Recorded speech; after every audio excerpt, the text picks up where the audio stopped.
भीषण गर्मी के बाद हर किसी को इंतजार रहता है तो बारिश की ठंडी ठंडी बूंदों का।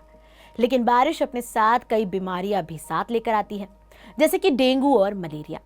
ये सुनने में तो काफी आम लग रहा है, लेकिन कई केसेस में मौत भी हो जाती है।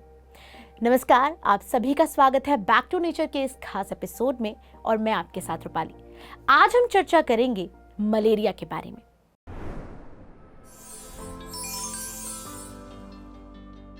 WHO की एक रिपोर्ट के अनुसार वर्ल्ड साउथ एशिया रीजन में अकेले भारत ने ही मलेरिया के 66% केसेस दर्ज किए हैं।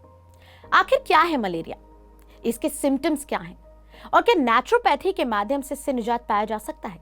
इन सभी पर जानकारी पाने के लिए हमारे साथ स्टूडियो में मौजूद हैं naturopath Panchakarma hospital Sahajan wellness Rishikesh के CEO और National Institute of Holistic Health के chairman doctor Vinod Kashyap sir. तो चलिए सर का स्वागत करते हैं कार्यक्रम में। सर, आपका बहुत स्वागत है। उसका धन्यवाद जी। सर, सबसे पहले जैसे हम मलेरिया के बारे में बात कर रहे हैं तो मैं जानना चाहूंगी कि आखिर मलेरिया है क्या? देखिए, मलेरिया मच्छर के काटने से होता है ना। अब मच्छर हर कई प्रकार के होते हैं, लेकिन स्पेशली जो मलेरिया है वो एनाफेलिस जो मादा मच्छर है, यानी फीमेल मच्छर एनाफेलिस है, उसके काटने से होता है।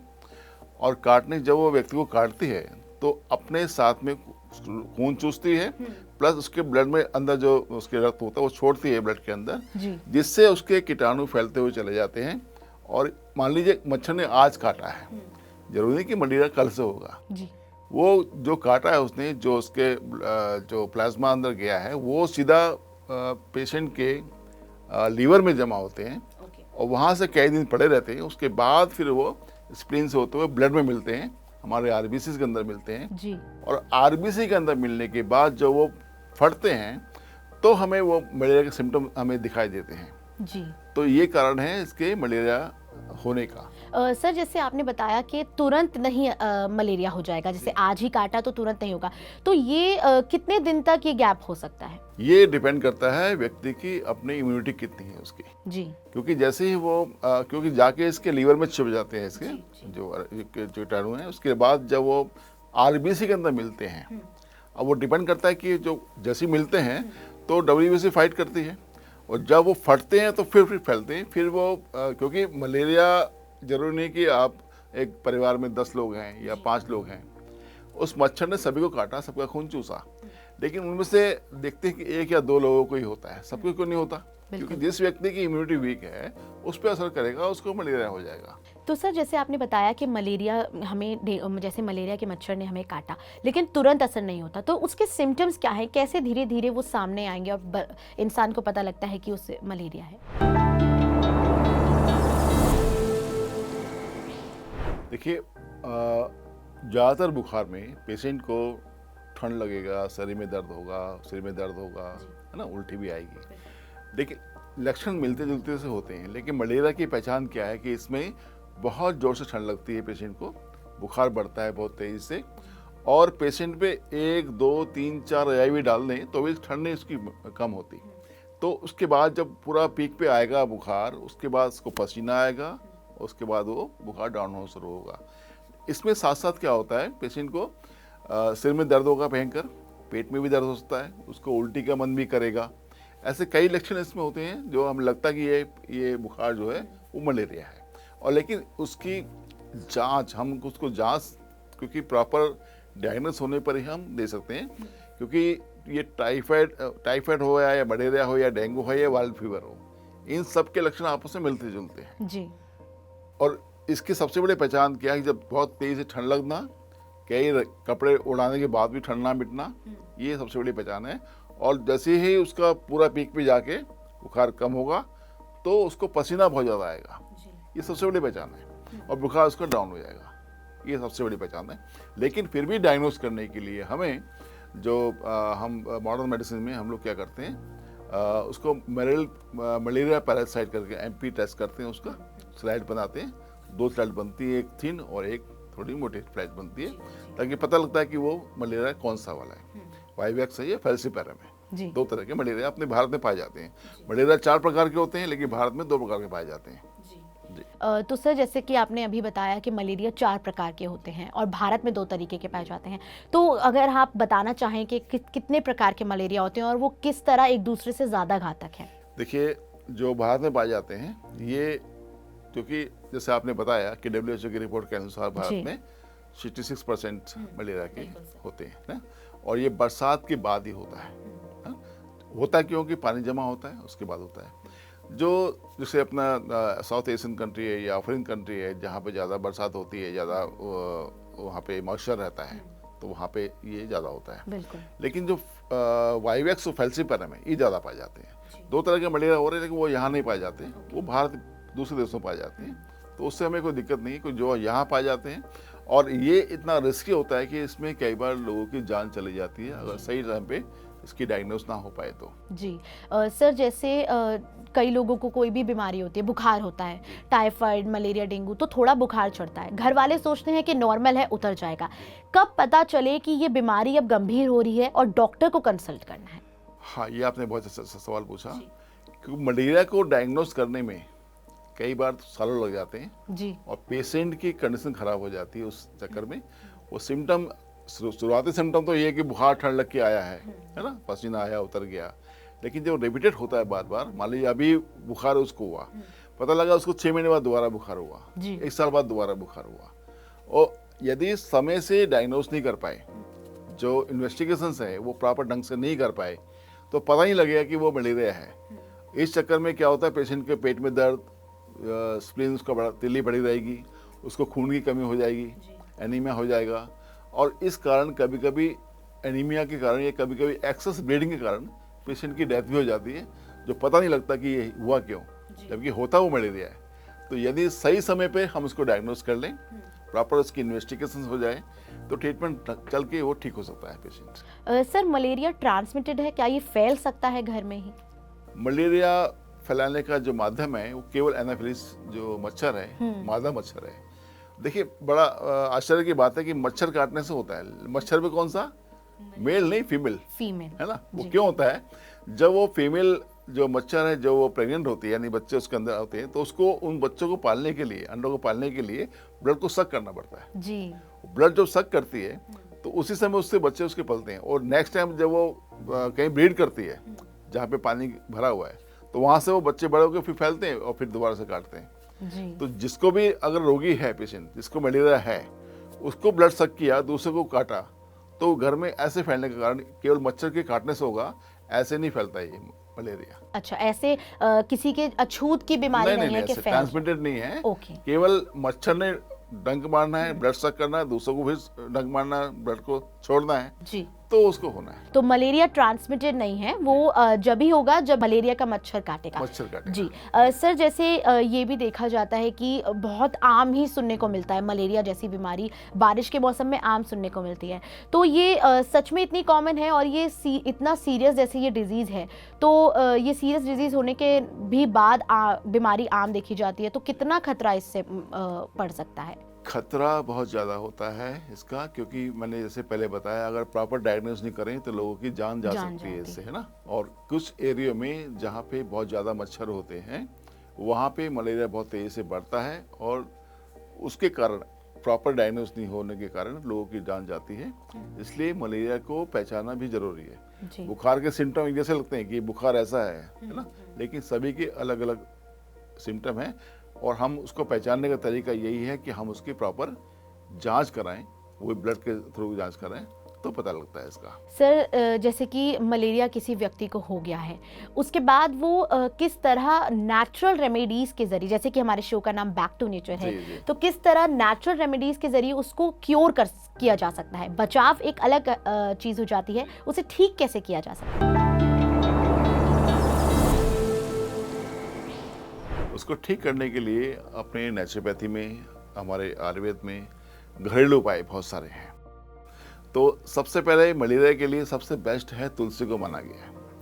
आपने देखा होगा जिस घर में तुलसी लगी होती है वहाँ पे मच्छर नहीं होते। क्यों? तुलसी जो है मच्छर को रोकने का एक बहुत अच्छा माध्यम है। इसलिए हमारे भारतीय परंपरा के अंदर हर एक आंगन में तुलसी का पौधा होता था पहले, और कई लोगों ने बहुत सारे पौधे लगाए होते हैं। तुलसी भी कई प्रकार की होती है। तो तुलसी का सेवन हम करें तुलसी का काढ़ा बना के ले सकते हैं, तुलसी को बॉईल करके ले सकते हैं। तुलसी प्लस दालचीनी प्लस लौंग, इसका काढ़ा बना के पी सकते हैं। इसके साथ साथ मलेरिया के लिए सबसे अच्छा रहता है चिरायता।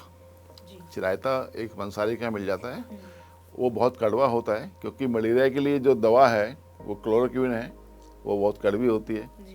वो कड़वापन से उसका जो ये मरता है, पूरा वायरस मरता है इसका, तो इसलिए हम चिरायते का यूज़ कर सकते हैं इसमें।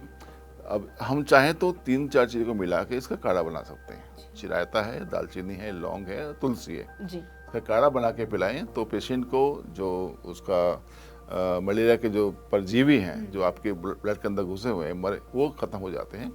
लेकिन देना पड़ता है लगातार। दिन में अगर बुखार चल रहा है तो दिन में 2 से 3 बार दे सकते हैं। तो जैसे देंगे उसके बाद हम चाहेंगे पेशेंट को लेटा के और कपड़ा ओढ़ के लेटे वो, ताकि पसीना आएगा तो उसके माध्यम से बुखार उसका दूर होता है। एक तरीका तो ये हो गया। दूसरा है गिलोय का हम यूज़ कर सकते हैं। गिलोय साथ में अवश्य लें, किसी भी रूप में, चाहे वो गिलोय वटी आती है या गिलोय जो फ्रेश लगी होती है उसके ले सकते हैं। और इसके साथ साथ हम कच्ची हल्दी का यूज़ करें। कच्ची हल्दी ऐसे होती तो एंटीबायोटिक एंटी इन्फ्लेमेटरी होती है, लेकिन मलेरिया में जब हम इस सब मिश्रण के साथ में लेते हैं तो पेशेंट को उससे भी बहुत रिलीफ मिलता है। और हम देखते हैं कि 3-4-5 दिन में बुखार उसका मलेरिया ठीक हो सकता है। जी। तो सर जैसे ये तो रही कि अगर किसी को मलेरिया हो जाता है, लेकिन बचाव कैसे करें, जैसे हमें मलेरिया जैसी बीमारी हो ही ना। देखिए, बचाव के लिए सबसे अच्छा माध्यम है कि हम अपनी बॉडी की इम्यूनिटी को स्ट्रांग रखें। ड्यूरिंग बरसात के मौसम में, बरसात जब हो रही है और उसके बाद, क्योंकि उसी पीरियड में ये ज़्यादा होता है मलेरिया, तो उस समय अपने खान पान को ठीक करें हम, है ना। जो हम कहीं भी जाते हैं, शाम को जाते हैं, सुबह जाते हैं, अपने कपड़े पूरी बाजू के पहने ताकि मच्छर हमें ना काटे।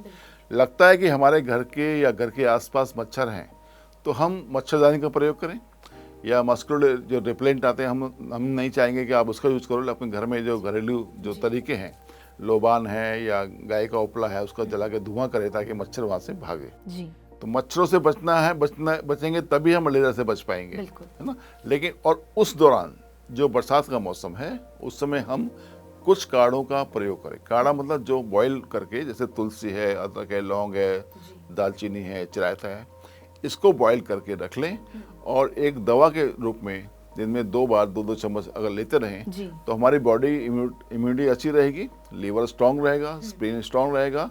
तो मच्छर अगर यदि काट भी लेगा तो हमें उसका असर नहीं होगा। एक तरह से उसका बचाव का ये तरीका है यदि हम इसको लेते हैं। इसमें चिरायता का बहुत बड़ा रोल है। चिरायता हमें लेना चाहिए। ये ब्लड प्यूरिफायर होता है, प्लस हमारा लीवर ठीक करता है और हमारी स्प्लीन जो तिल्ली है जहाँ ब्लड का निर्माण होता है वो ठीक रहती है। तो चिरायता सबसे बेस्ट है। तुलसी का पानी डेली लेते रहें। मैं तो रिकमेंड करूंगा कि तुलसी को पौधा अपने घर में लगाएं और कोशिश करें कि दिन में 1 बार 2 बार 4-5 पत्ते तोड़ के उसको बॉईल करके पी लें। चबा के तुलसी नहीं खाई जाती, तुलसी या तो निगली जाती है या पानी में या चाय में, जैसे भी आप उसको लें तो आपकी बॉडी की इम्यूनिटी स्ट्रांग रहेगी और ये जो मलेरिया वाला जो है इससे हम बच सकते हैं, काफी हद तक बच सकते हैं। बिल्कुल। तो चिरायता एक तरीके से रामबाण तुलसी का पौधा। जी। सर सवाल थोड़ा सा हटके है लेकिन टॉपिक से ही जुड़ा हुआ है। जैसे कि आपने शुरुआती तौर में कहा कि मलेरिया जो है ये इम्यूनिटी पे भी बेस करता है कि किसकी इम्यूनिटी ज़्यादा है किसकी कम है।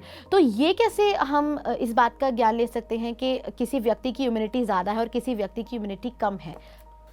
देखिए, बहुत सिंपल है। हमने देखते हैं कि हमारे परिवार में 3 लोग, 4 लोग या 5 लोग, जितने लोग भी हैं परिवार के सदस्य हैं, उनमें से कई लोगों को अक्सर जुकाम खांसी लगा रहता है, कभी बुखार हो जाता है ना।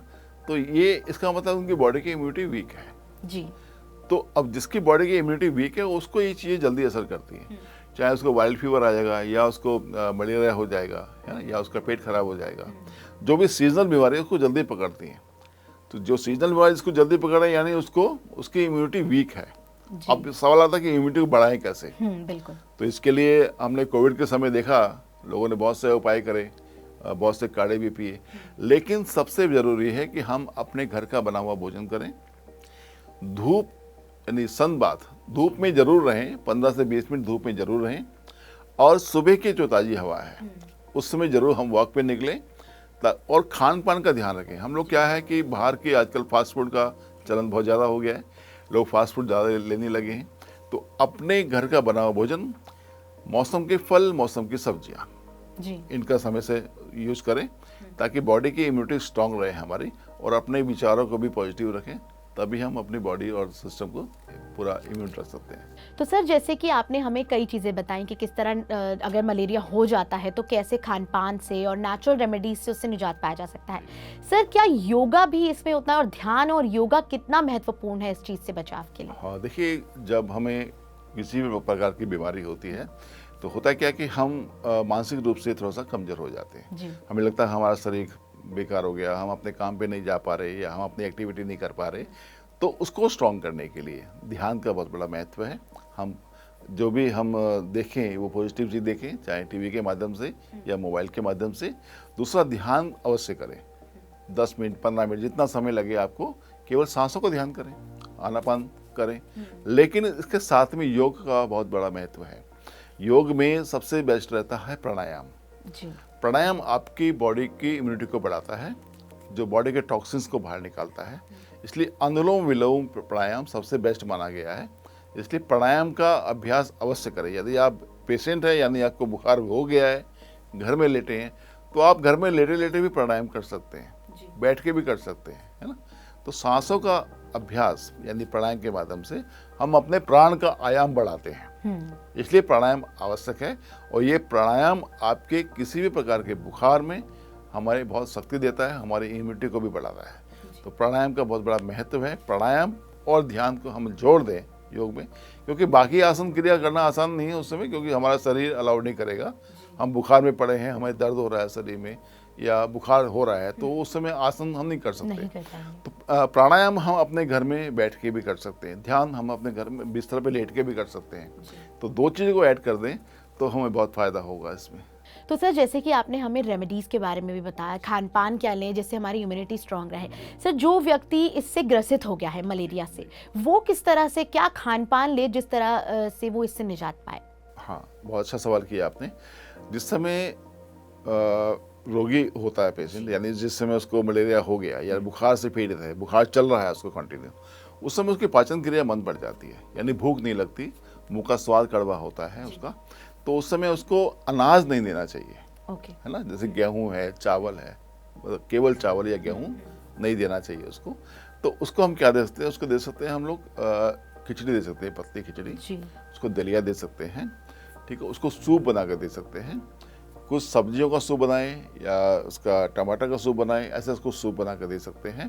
और साथ में जो फल जिस समय आ रहे हैं, जैसे चीकू है या अनार है, मौसमी फल, मौसमी है, हाँ, मौसम में जो उस समय फल आ रहे हैं, जो सिट्रिक फ्रूट्स हैं वो देंगे तो उसकी बीमारी जल्दी ठीक होगी। और जो हमारा डाइजेस्टिव सिस्टम है जो उस समय बिगड़ा होता है, उस समय आपका, अब देखें, जब बुखार होता है तो प्रकृति रूप से हमारा शरीर खुद अलाउ नहीं करता कि हम कुछ लें, बिल्कुल, ठीक है। लेकिन प्राकृतिक चिकित्सा में हम इसको, उपवास का बहुत बड़ा महत्व है।